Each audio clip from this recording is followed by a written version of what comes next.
Hello everybody and welcome to the Institute for Molecular Science and Engineering's webinar, IMSE for short. Today we're talking about laser cleaning in conservation and historic artifacts. When do you want it? This event is also supported by the Science and Engineering Research for Cultural Heritage Network of Excellence, which is based at Imperial College, and that abbreviation is SEARCH. I'm Anne Barrett. I'm the College Archivist and Corporate Records Manager and part of the SEARCH Steering Committee. All our webinars in this series address science and engineering research for cultural heritage. We'll be putting some helpful links in the chat function, including links to our Eventbrite page, where you can find registration for all our upcoming webinars, the IMSE YouTube channel, where all of our previous webinars are uploaded, our IMSE blog, the Never Lick the Spoon podcast, all our previous briefing papers, and registration to our newsletters so that you can keep up to date with all of our IMSE news and events. Now, just a few top tips. I'm sure many of you will be familiar with this. Just so we can have a great webinar, please make sure your microphone and video are switched off. If you wish to ask a question, please put your question in the Q&A function at any time during the webinar. Your questions will be answered at the end. Please do not put anything in the chat function. If you have any technical difficulties, please message IMSE Imperial privately, and people will try and help wherever possible. So now I'm going to hand over to our presenters for today, Dr. Marina Socan and Dr. Michael Paraskos. Dr. Marina Socan will be presenting the use of laser cleaning in conservation.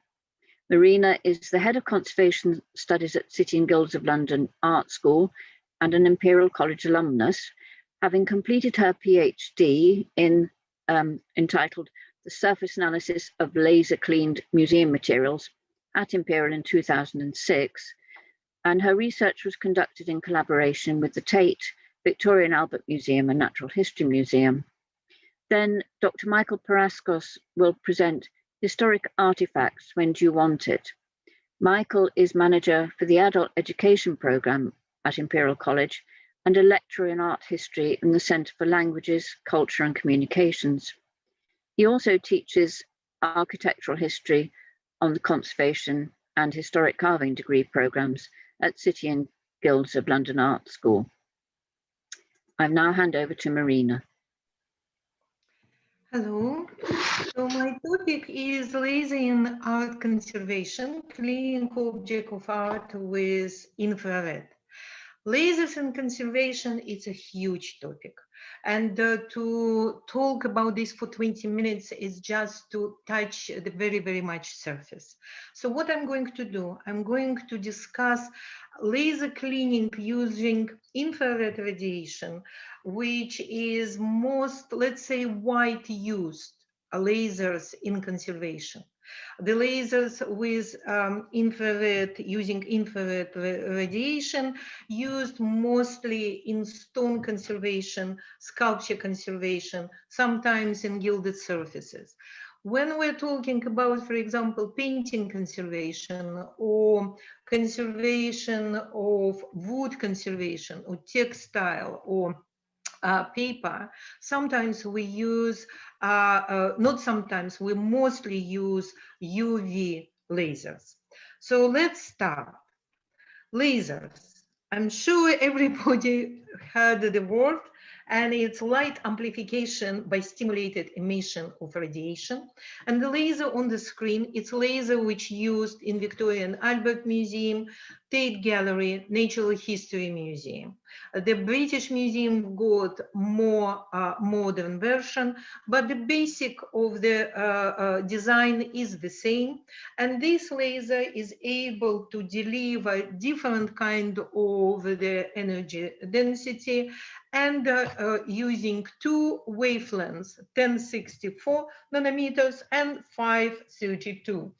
1064 nanometers, I hope we all remember that it's infrared, and 1064 nanometers, it's near infrared, and 532 nanometers, its visible range, and its green, what we call green color. So what happens when the laser beam hits the surface? The laser beam deliver high density energy, and as a result of interaction, we've got ejection of all kind of particles and we've got all kind of phenomena.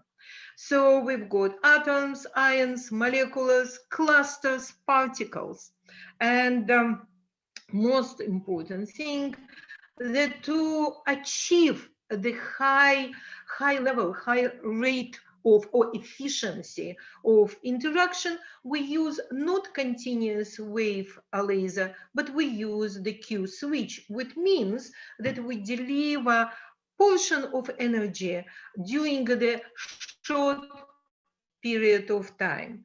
Linton lasers, which we use in UK and which who provides the laser to all conservation departments, deliver lasers with a pulse duration up to 10 nanosecond. 10 nanosecond. You can imagine that even with low power, low energy delivery lasers, we've got very high power. So what happens when the laser beam interacts or hits the surface? As we mentioned before, we've got clusters, ions, atoms, we've got even electrons, but the most important thing that we recognize 3 different ways of interaction. So we've got, when we've got laser radiation hit the materials, we've got 2 different way of ablation. Ablation is the word which we use in laser cleaning, which means ejection of materials. So if we are talking about photothermal ablation, it means that it usually relates to UV lasers. We've got, as a result of this, or photothermal ablation, it means that we are using the infrared lasers. We've got increase of the temperature as a result of this, vaporization and ablation. If we're using photochemical, not if we're using, but if we've got photochemical ablation, in this case, we're using UV lasers who have got radiation, direct bond breaking, and volume explosion, and as a result of this, ablation.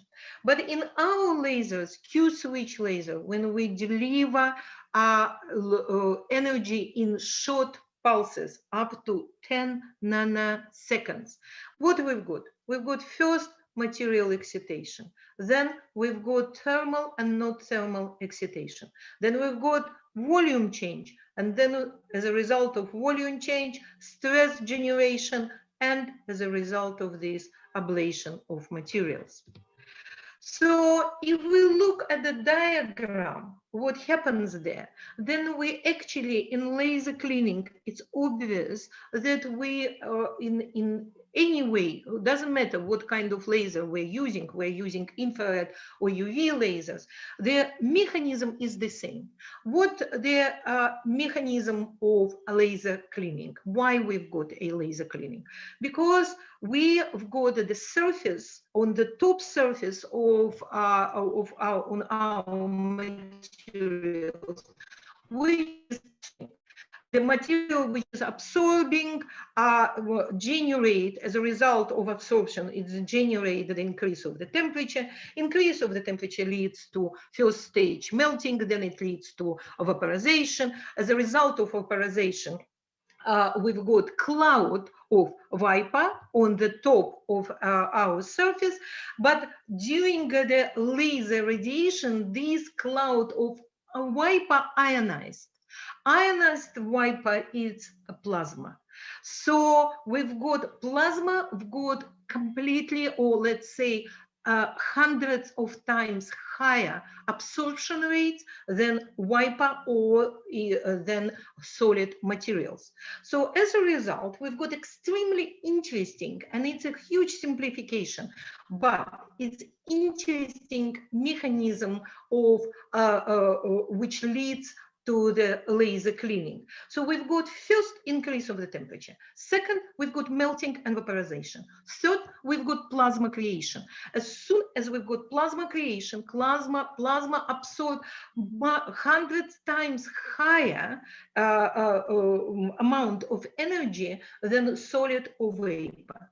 As a result of this, the plasma increase, the temperature of plasma increase considerably, but at the same time it shield or let's say use as a works as an umbrella on the top of the surface of substrate.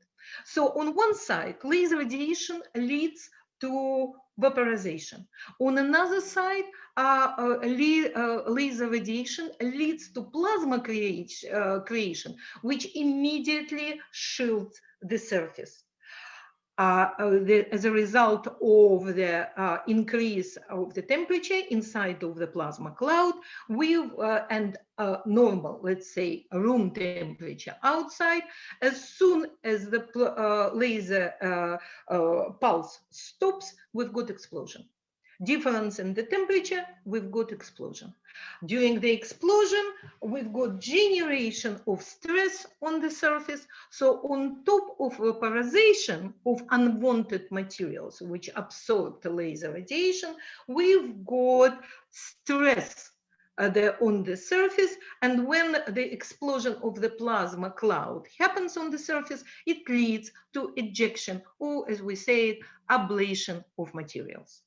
So if we talk about laser ablation mechanism, we can put a list: absorption first, reflection time-depending second, thermodynamics, which means melting latency phase change, which means vaporization, plasma ignition, shock wave, stress wave, plasma, laser plasma interaction, plasma radiation, and gas dynamic expansion, which means explosion. How we communicate, what kind of parameters we use for laser cleaning. First of all, we obviously use the type of laser and the wavelengths. The type of laser, it means or it's continuous wave or it's pulsed laser. Pulse laser, coming back to this statement, the pulse laser or Q switch, which is engineering solution for pulsed laser, leads to the high power radiation with the enough low energy delivery. There are other parameters which we use in laser cleaning. It's energy density. In laser cleaning, we call it fluence. Fluence is the energy which divided energy of delivery from the laser, which divided by the area. So this is modern conservation. Modern conservation means that we not just test treatments, we not just test methodology on new materials, how they behave, how they interact with our objects, with our surfaces. We need to prove that in a long-term effect, that in long term, the treatment, our methodologies, our materials are safe for objects, that they mitigate the deteriorated conditions, then they clean, they remove unwanted layer, but they're still safe for the object. So every single conservation research sooner or later leads to the surface analysis or the bulk materials analysis. We've got a lot of technical equipment which we use in conservation, and it's sometimes it's we're talking about surface topography. In this case, we, for example, talking about white light profilometry, or we talk about scanning electron microscopy when we need to see the condition of the surface with highest possible magnification. But in many cases, we're interested not only on topography of materials, we're interested in chemical composition.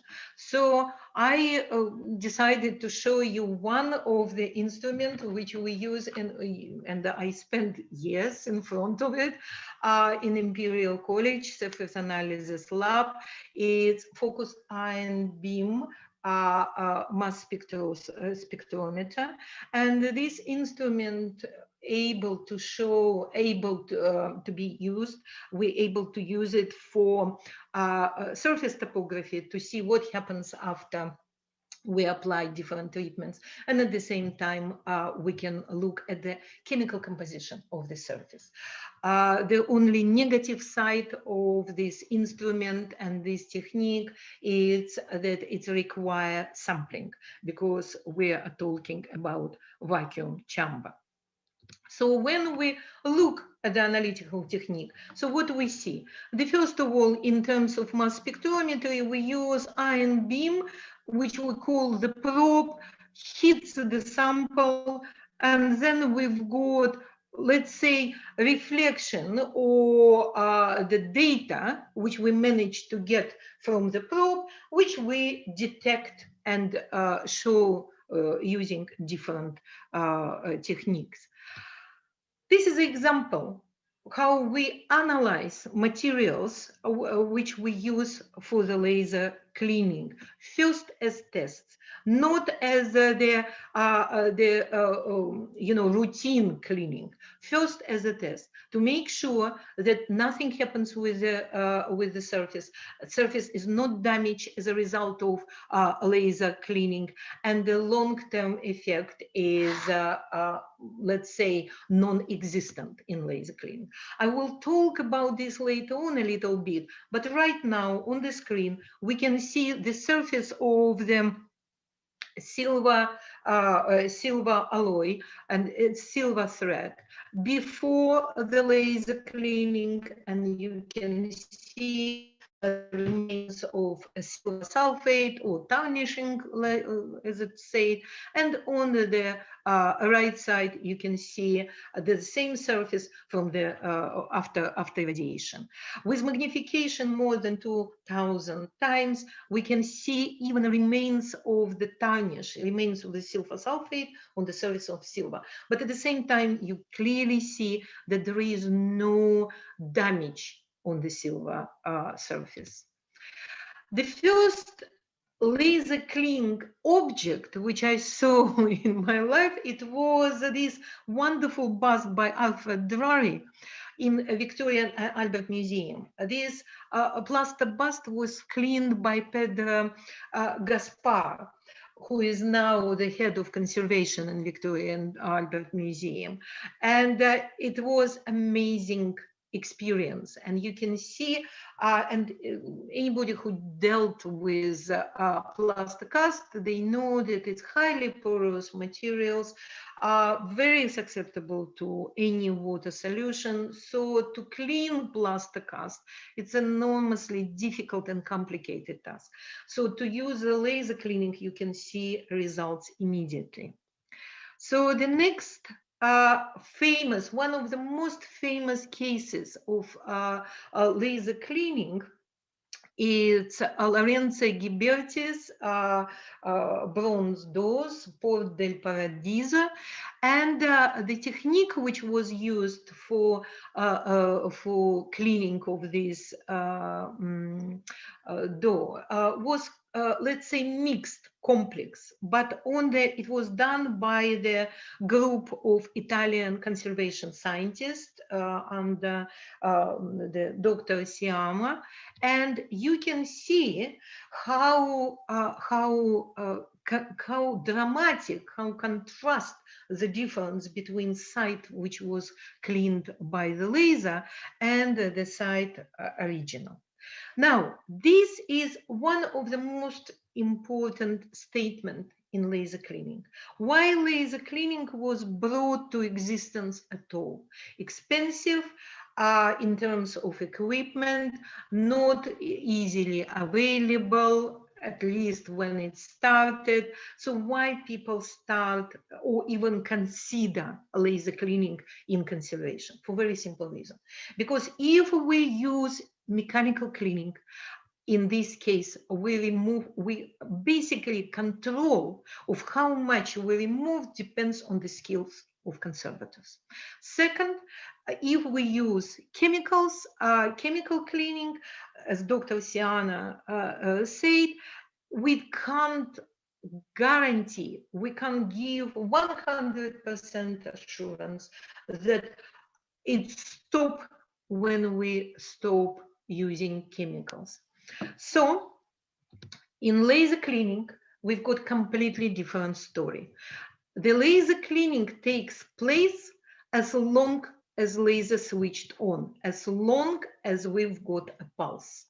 As soon as we stop the laser or switch off the laser pulse, we stop laser cleaning. So there is no after cleaning, after much effect.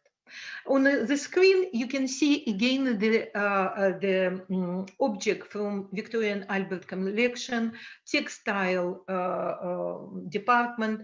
It's wool woman riding jacket who was,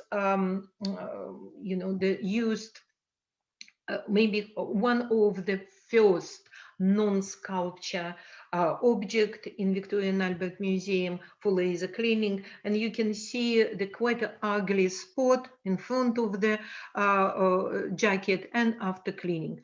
This is the cleaning was of silver thread on the wool jacket. So to use chemicals, it's not possible because we've got textile, mechanical cleaning out of question. So what happens, you usually see it in museums collection when you look at some textile with silver threads or silver embroidery object, and they are usually black. And it's only imagination of visitors and conservators and curators how this object is supposed to look at the beginning. So this is how we check that everything is absolutely fine with the silver thread, and most important, that it's absolutely fine everything with the wool inside. When we've done this, project, the next project was the royal banner, and this is a very famous object. This is how the banner used in real world, and the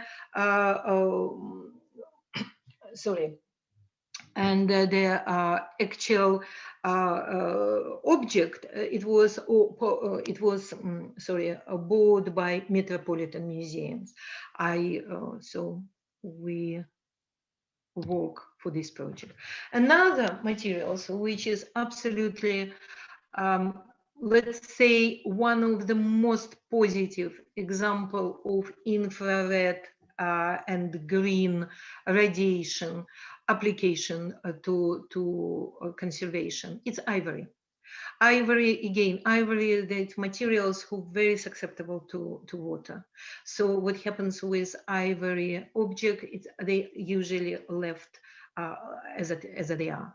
So you can see how dramatic change between the dirty ivory and the clean with the laser. Another example of laser cleaning application. Natural History Museum got huge collection of microfossils. We're talking about 0.5 millimeters altogether. These objects, these fossils were covered by silver paint in 70s to use it for scanning electron microscopy analysis.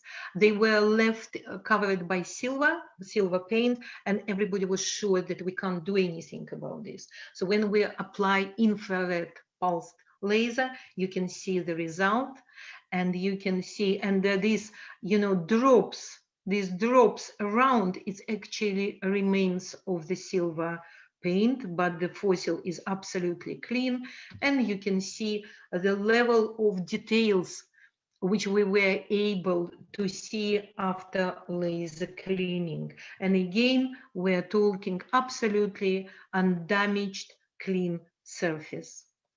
One of the most interesting projects where laser cleaning was applied is Cosmatic Payment in Westminster Abbey. The Cosmatic Payment, you might just quick reminder, the history of Cosmatic Payment, but what relates to us is the huge restoration project which was undertaking starting from 1867 to 1873 by Sir Gilbert Scott. We are not going to discuss how damaging this huge restoration project was for the Cosmatic Payment. The huge part of the payment were completely restored, not conserved. So in 2008, the conservation team, which I'm glad to report, consists of 100% of our City and Guilds Conservation Department graduates, and started the conservation project. And this is where they started. This is how Cosmatic Payment looks like before they start. And this is the first test which we try, and you can see that the layer of dirt on the payment, it's everything. It's the dirt from walking, it's wax, it's some washing liquids, and it's solid. It wasn't touched over 100 years. So you can imagine how thick and how stubborn this layer of dirt was. So we tried first to do the laser cleaning, and you can see the results. But at the beginning, the conservation team was doing mechanical and chemical cleaning, and you can see how they work. And this is how painstakingly it was step by step removing and trying to expose original mortar, original glass, original stone, or production which was done in 19th century. And then we came with a laser. And it's a Westminster Abbey, so we can't stop visitors and we can't stop service. So I walked in the tent, and it was extra entertainment. And I started with the small flowers. And inside of the tent, it looks like this. And this is a result after the laser cleaning. So this is another example, and this is how it looks after laser cleaning at the end of the project. So if we come back at the beginning, why the laser cleaning was employed, and we definitely, as with any other treatment or any other use of materials or equipment, we first of all, we use common sense.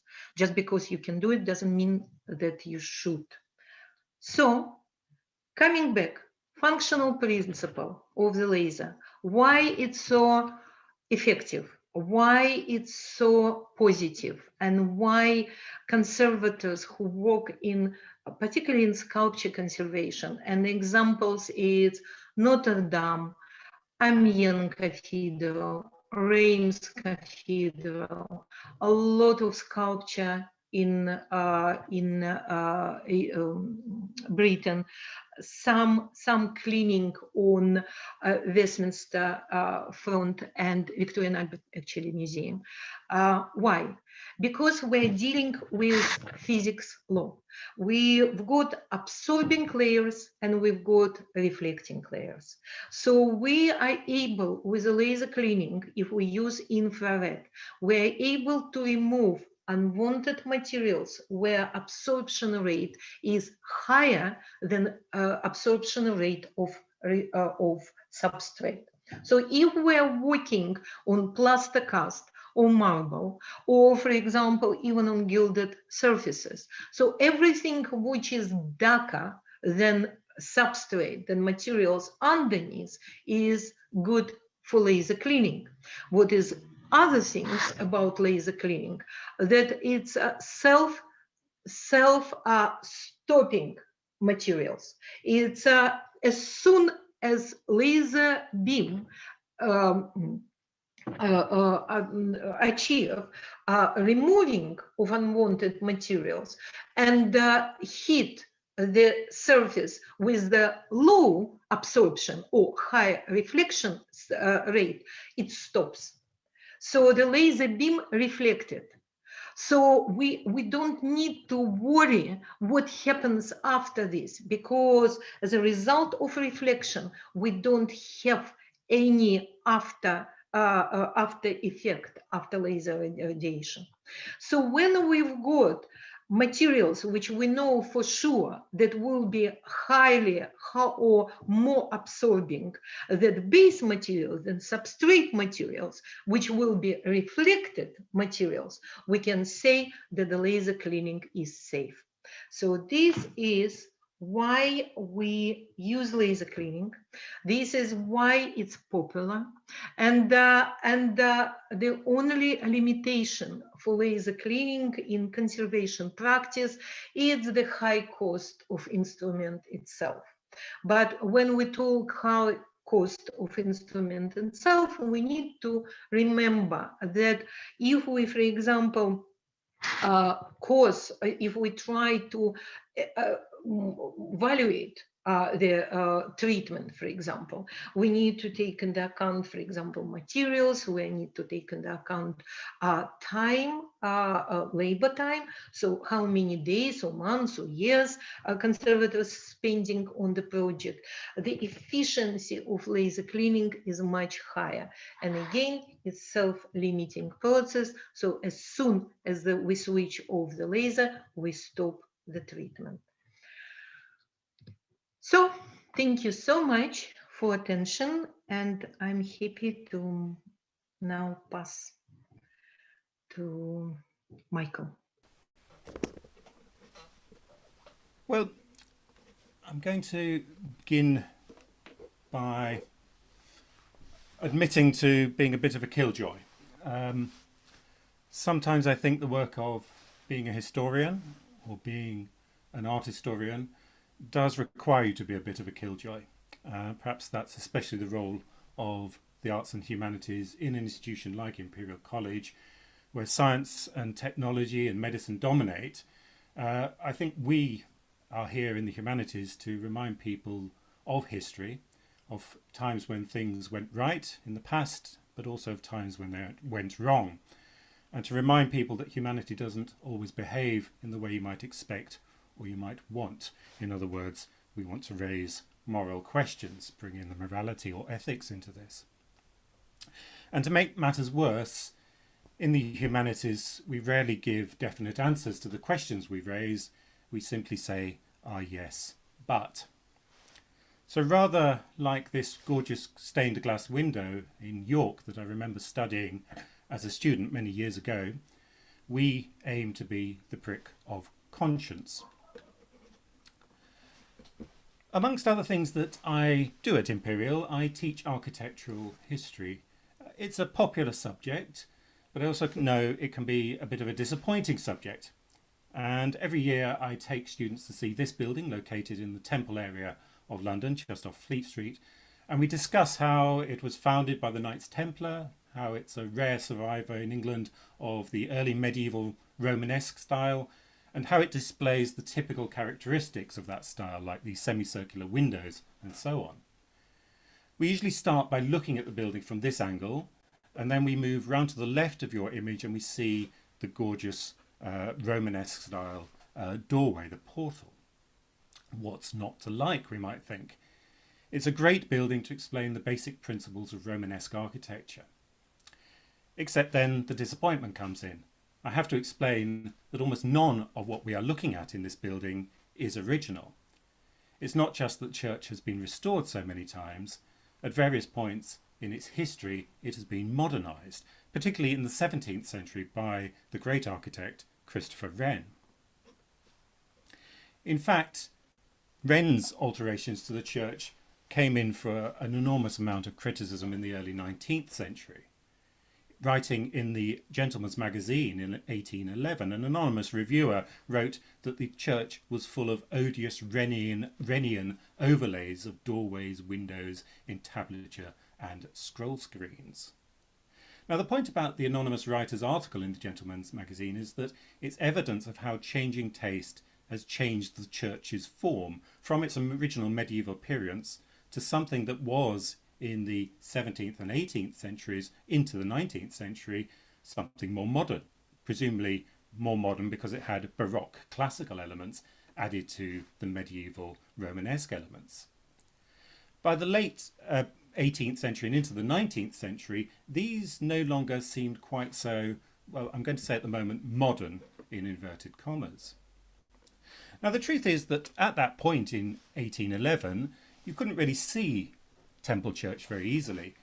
You can just see it in the background of this etching from 1804. It was surrounded by shops and buildings. Temple wasn't just a place for lawyers in those days. It had a vibrant resident community and shops, pubs, cafes and so on. As a result of that and this new thinking, from 1811 onwards, and continuing well into the 19th century, a process began of clearing the exterior of the building. All the abutting buildings were removed, but alongside that, the additions that Christopher Wren had put into the building, those Baroque embellishments of which the Gentleman's Magazine complained, were largely removed. This work was undertaken by the architect Robert Smirke. He's probably most famous today as the architect of the British Museum. And hence that's the reason why I cannot say to my students that they are looking at a Romanesque building. Smirke was responsible for refacing the entire building in this rather beautiful Bath stone that you can see on the left-hand photograph. That led to the recarving of decorative detailing, such as the nook shafts on the windows. So that in effect, Temple Church is no longer a Romanesque church, it's a Romanesque revival church of the late Georgian period. And the disappointment amongst some students when you tell them that is palpable. In fact, sometimes they're quite vociferous about it. But the point I want to get across is that Smirke clearly had a vision as to what was appropriate for the church, which differed from the opinion of Sir Christopher Wren. And more than this, Smirke's work on the church can be conceived very much as restoration, insofar as it represented an attempt to restore the church to something like its former appearance, whereas Wren's addition to the church were modernising embellishments, attempting to make it look more modern and Baroque. And what is significant about Smirke's restoration is that it was clearly rooted in a belief that the clock should be turned back in terms of the church's history and could be turned back. Out went everything and anything that was 17th and 18th century, in came things that were 12th and 13th century, to the point where the question we might ask is not simply how do you want your church restored, but to when do you want your church restored? Now, this was quite a common practice in the early and mid-19th century. Let me just give you one example because we don't have a lot of time. This is St Nicholas Church in Barfreston in Kent, not far from Dover. This is how it looked in 1813. It was it was restored in 1839 by Richard Hussey, and you can see how extensive the restoration is. In some ways it looks quite similar, but what I want to point out are these two windows you can see here. These are pointed arched windows. They date from the late 13th or possibly 14th century. Hussey, when he did the restoration, he thought that was too modern, so he took the windows out and replaced them with facsimiles of 12th century windows. So these are Victorian windows pretending to be Romanesque windows, replacing late 13th, possibly 14th century windows. And this idea of restoration was common, as I say, in the early and mid 19th century. Well, back to Temple Church, and in 1840 two new architects were brought in to complete the work started by Robert Smirke. They were Sidney Smirke, who was the younger brother of Robert, and Decimus Burton, you see pictured here. Now, working under the influence of a medieval revival religious movement within the Church of England called the Ecclesiological Society, they continued the process of medievalising Temple Church. So that if you went to look at the church in 1737, or any time really before Sidney Smirke and Decimus Burton started work on it, it would look like this, would have looked like this, not that dissimilar to what it looks like today.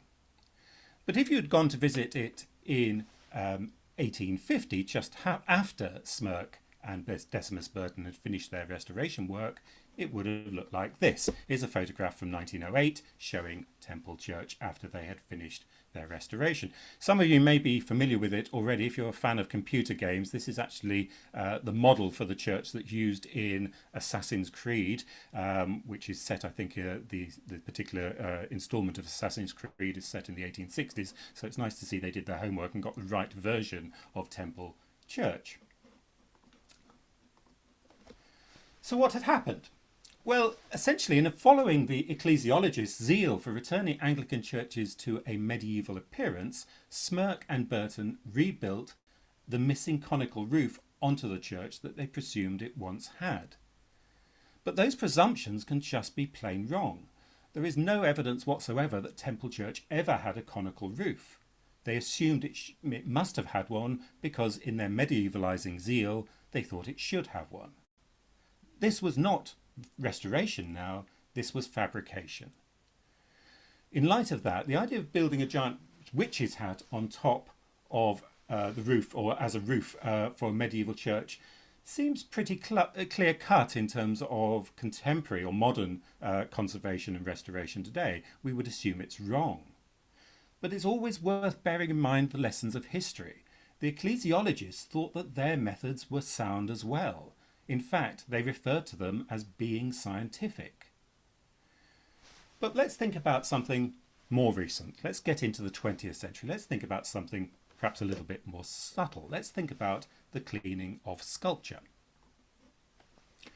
This is the Parthenon in Athens, and as you probably know, it was once decorated with sculptures on the pediment, on the entablature, which were removed by agents working for Lord Elgin in the early 19th century, and those sculptures were brought to Britain, eventually becoming part of the British Museum collection, and here they are in the British Museum in the Duveen Galleries. As sculptures, they seem to represent everything we know, or we think we know, about the ancient Greek world.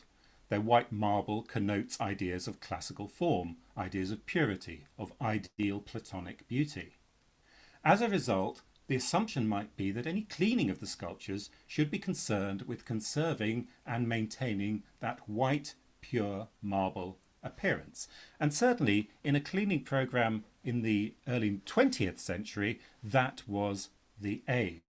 In the late 1930s, you can see here from these photographs, the sculptures were cleaned prior to being installed in the newly built Duveen Galleries. So you see the horse head of Selene here just before cleaning, and here it is on the right hand side after cleaning. These are mechanical cleaning methods that Marina was talking about that were used. Well, the fact or the idea of maintaining the whiteness of the marbles of the Parthenon marbles, was seen by the museum throughout the 19th century as being a particular problem. They didn't ever seem to get white enough. In fact, so much so that in the 1850s, the museum brought in the scientist Michael Faraday to see if he could give advice on how the whiteness could be achieved. He wrote, "The examination has made me, of the marbles this is, has made me despair of the possibility of presenting the marbles in the British Museum in that state of whiteness which they originally possessed." Now, a belief in the whiteness of ancient Greek and Roman sculpture was popularised in the 18th century by Johann Joachim Winckelmann, a German art historian. Although it had been gaining ground in Europe since the Renaissance, in that case largely as a way to differentiate pure white classical sculpture from polychromatic medieval sculpture.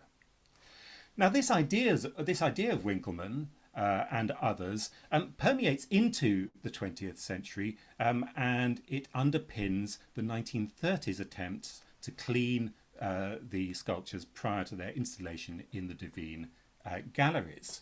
Now, that installation into the Devine galleries was a museum project, but Devine himself, Joseph Devine, a wealthy art dealer who paid for the new galleries, seems to have taken a particular personal interest. David Lindsay, who was a trustee of the museum in the 1930s, he said that at the time Devine lectured and harangued us and talked the most hopeless nonsense about cleaning old works of art. I suppose he has destroyed more old masters by over-cleaning than anyone else in the world. And now he told us that all old marbles should be thoroughly cleaned, so thoroughly that he would dip them into acid. Well, thankfully, the museum didn't dip them into acid, but it does seem to have been quite an aggressive cleaning process. And it does seem that Devine was partly to blame. The process was stopped part of the way through when it came to the attention of the senior management in the museum, and they realised that it had the potential to damage these treasures that they had taken and received from Greece. So a museum inquiry was set up to assess the damage. In it, J.F. Sinclair stated that Daniel, the foreman employed by Lord Devine, I mean, that's astonishing, the person paying for the gallery actually employs the foreman, employed by Lord Devine, had pointed out to him that one of the slabs, that's the marbles, chosen for Lord Devine to show in his new gallery was not white enough, and that Holcomb, in charge of the masons, had previously told him to see if he could brighten it up.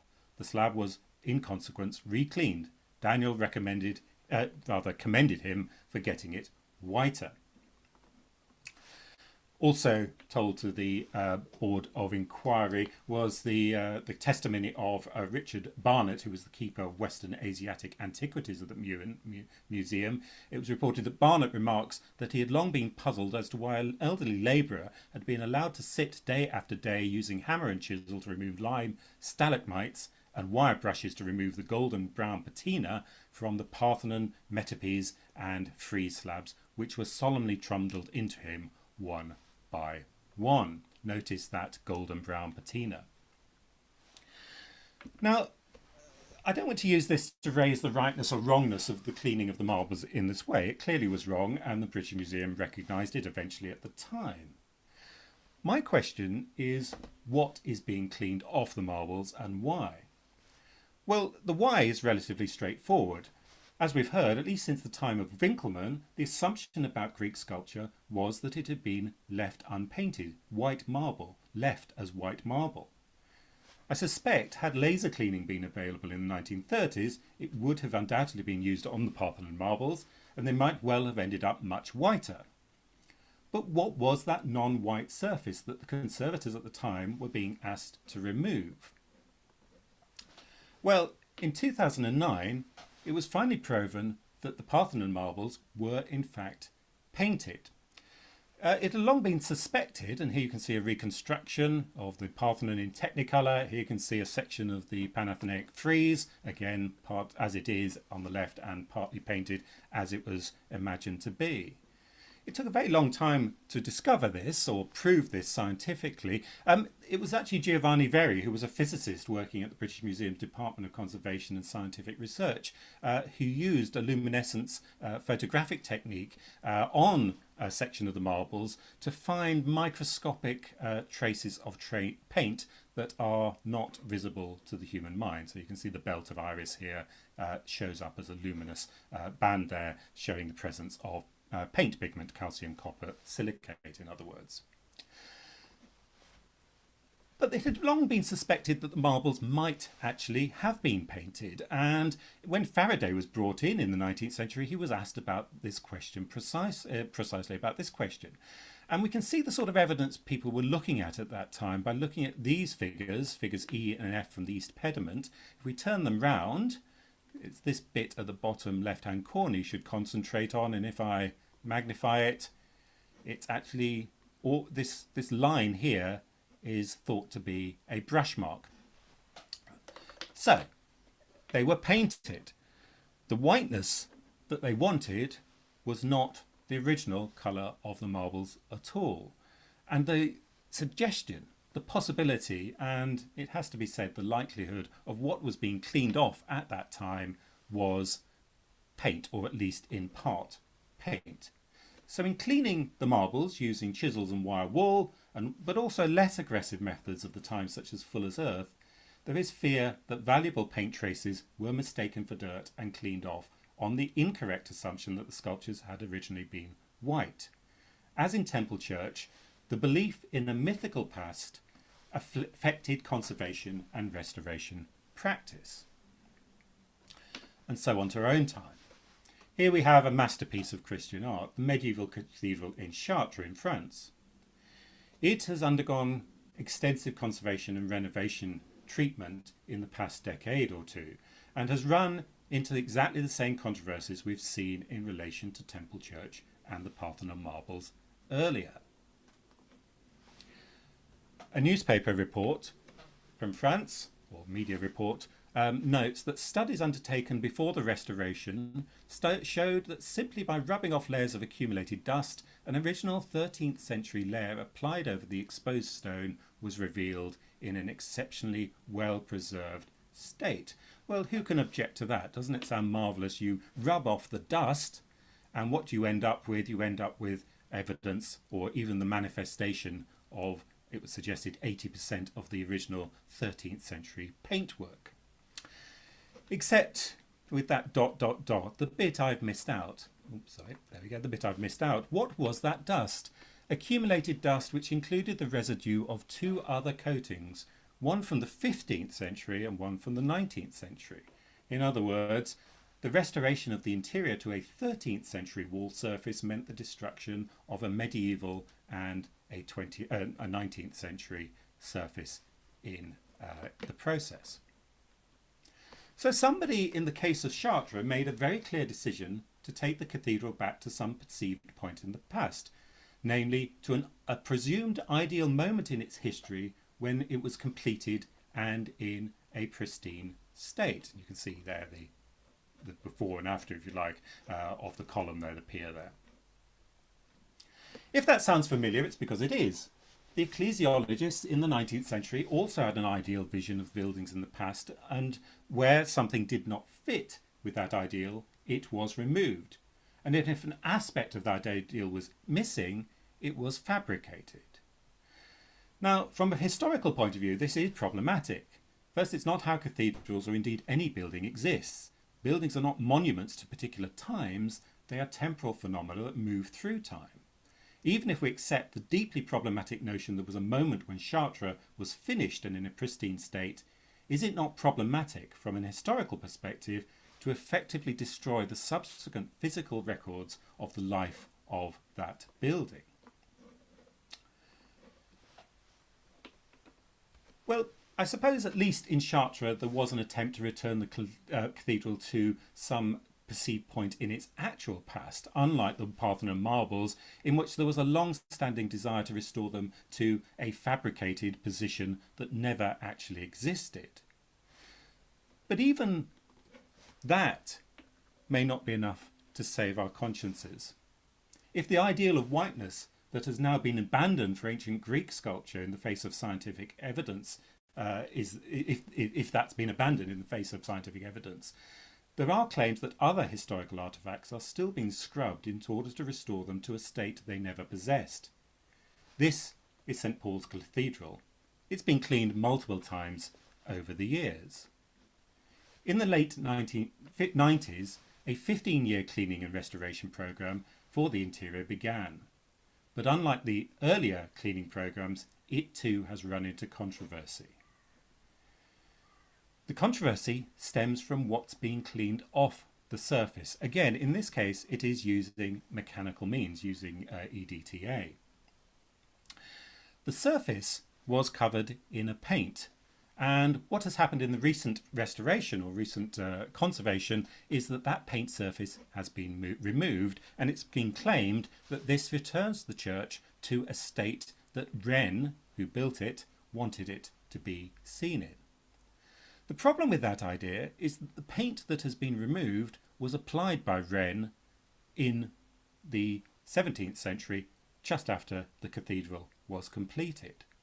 So what we have now is a kind of stripped church where we can see the whiteness of the material, the whiteness of the stone, that being presented as Wren's desired finish, and yet we know, and the cathedral authorities admit this, that Wren never allowed the church to be seen in its pristine, unpainted state. He painted the interior a soft grey colour. Well, all of that brings me back to where I started. The when do you want restoration is as important as the why and the how. We can create technology that might be better, safer and more effective than those used in the past. But as human beings, who are fallible after all, we're still faced with decisions as to what it is we select for cleaning, what is selected to be removed in the cleaning process, in other words, what are we going to destroy in that process, and the question of the ethics as to how those decisions are made. And with that, I will finish for today. Thank you very much to both our speakers. I think what both these talks actually point up is how much we do really need culture and science to meet, and we really do need to discuss the methods we can use and whether we should use them, and what is the best way to preserve buildings. As Michael says, they are living organisms really that we have to use and adapt throughout the centuries. But then we get to the decorative side of things, and what do we think about that, and should it be restored? Again, historians and architectural historians have to look back through that, but we still need the help of science to investigate that type of thing. And also where science and engineering can help is to preserve buildings, as in the Leaning Tower of Pisa, for example. I can't actually see questions in the Q&A, but I think that what is going to happen, because I have to leave, is that IMSE are going to carry on. But I would like to thank you very much, both of you, for very interesting talks. The next talk is on the 27th of May on the theme of spectroscopy and laser cleaning, and will be presented by Dr. Austin Nevin, the Courtauld Institute of Art, and Dr. Reshma Rao, Imperial College London. So thank you both from my point of view for a very interesting talk, and I'll hand you over now to Leah of IMSE. Thank you. Hi, so just to remind anyone from the audience, if you do have any questions, then please do put them into the Q&A section. We have a pre-submitted question. And this question is, regarding laser safety, is this an issue for any applications in conservation laser cleaning? And would an eye safety laser cleaning tool be a significant advantage to the sector? Okay, the health and safety laser cleaning.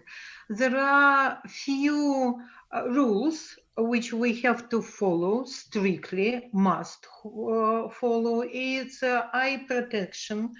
And eye protection is highly secretive, so eye protection should correspond, the goggles should correspond to wavelengths which we use with the laser.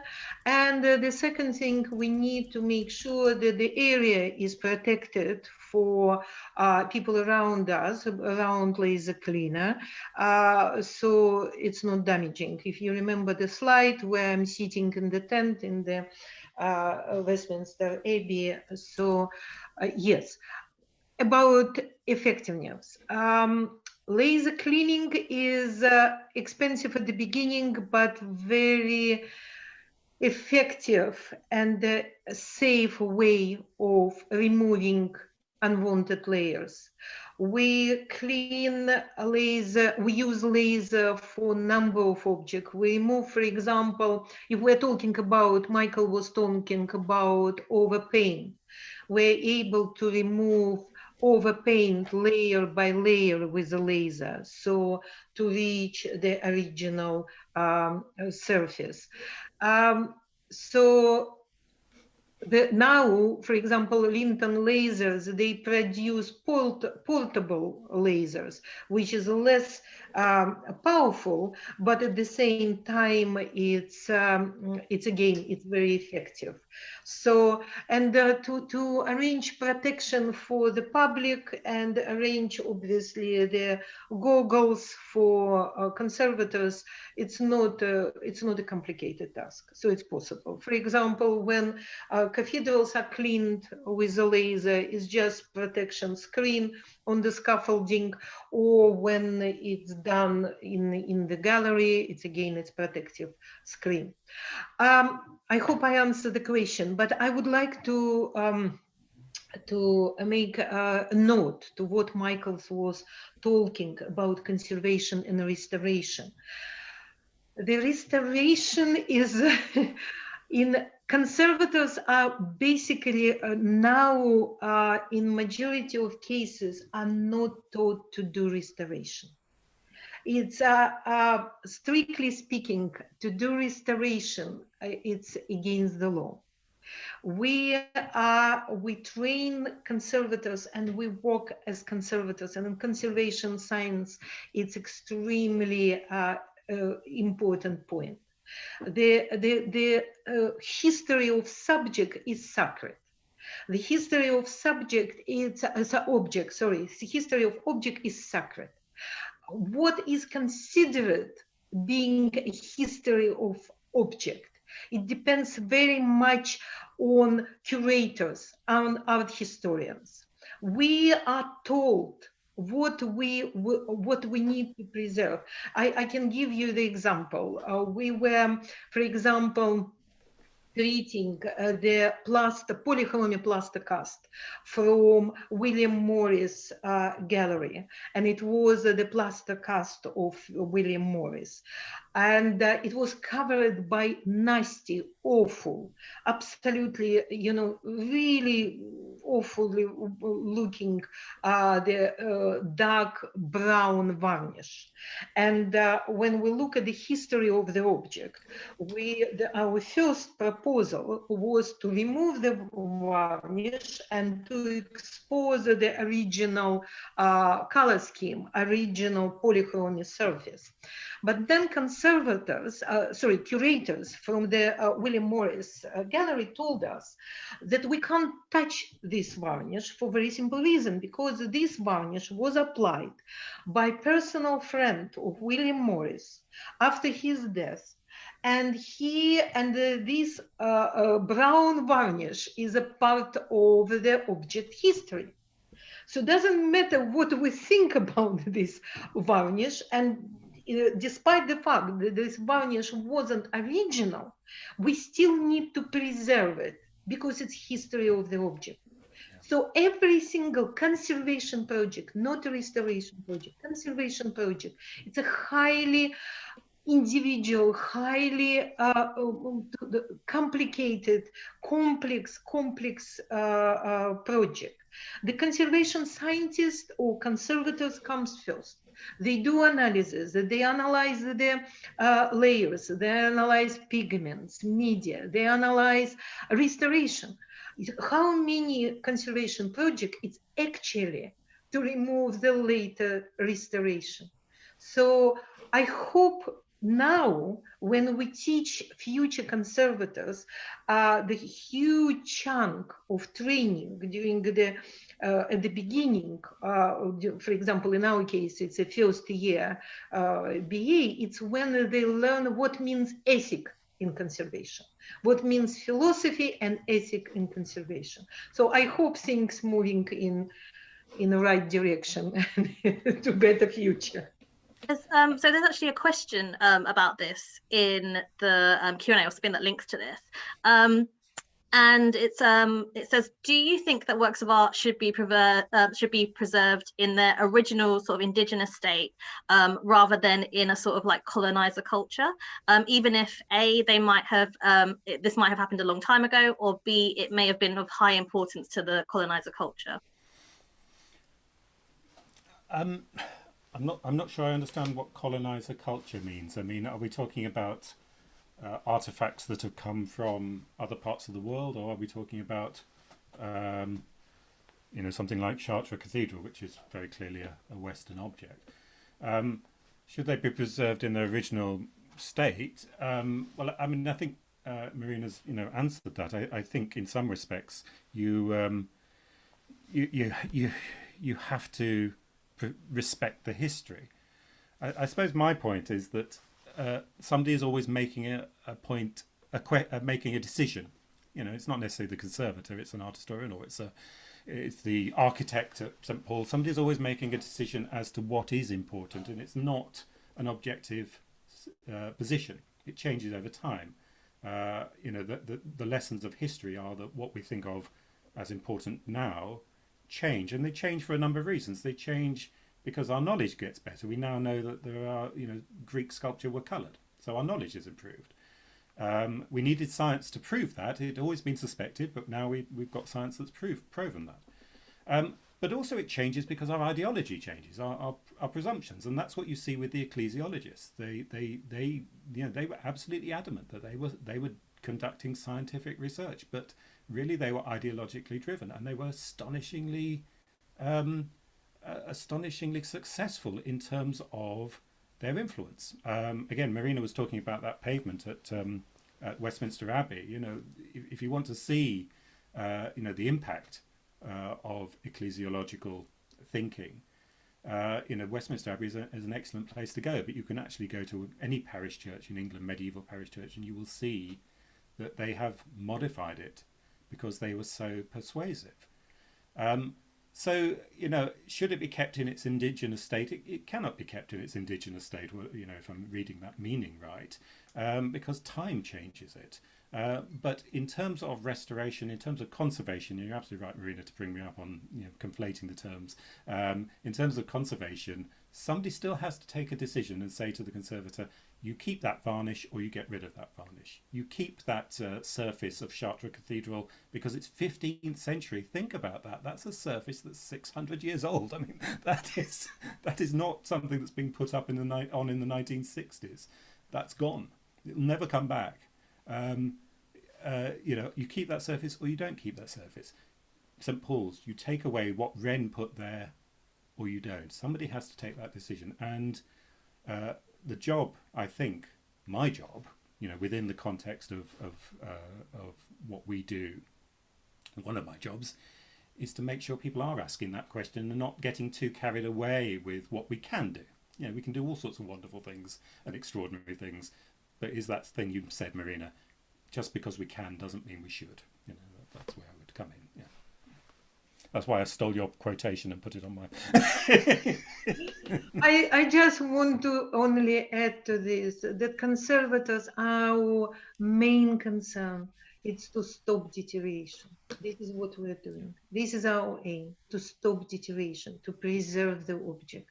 The next stage, the conservation procedure, the structure, it's preparing the treatment proposal. And proposal is submitted to clients. And clients means not necessarily the private person. It could be museums, it could be public gallery, it could be anything. It could be, if we're talking about the church, it could be the parish. But to stop deterioration, to make sure that we mitigate the evidence of deterioration, and it's never 100%. This is why it's ethic philosophy, because it's never 100%. When we talk about reversible conservation, we all understand 100% it's not possible. So what we're doing, we're choosing less of evil.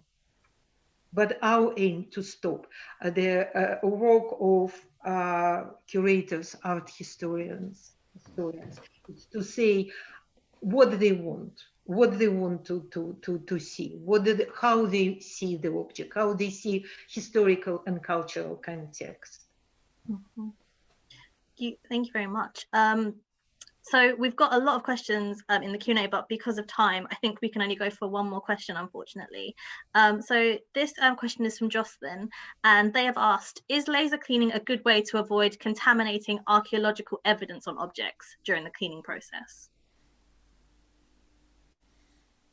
During the laser cleaning, we eject unwanted materials. For example, I worked with archaeological objects and we managed to, let's say, to remove corrosion. If we use the proper technique, we extract ejected, ablated materials, which we can later on analyze. We actually got technique which we immediately analyze chemical composition of injected ablated materials. So strictly speaking, if we do, we can design the laser cleaning in such a way that we are not contaminating the original site. Yeah, I mean, the only thing I would add to that is, or maybe it's a question actually for Marina. I mean, that non-contamination, that presumably there has to be built into one's thinking. I mean, it would be possible simply to inadvertently, blast off archaeologically relevant pieces of surface area. You have to presumably know what you're not wanting to take off as much as what you are wanting to take off, in a sense. I don't know.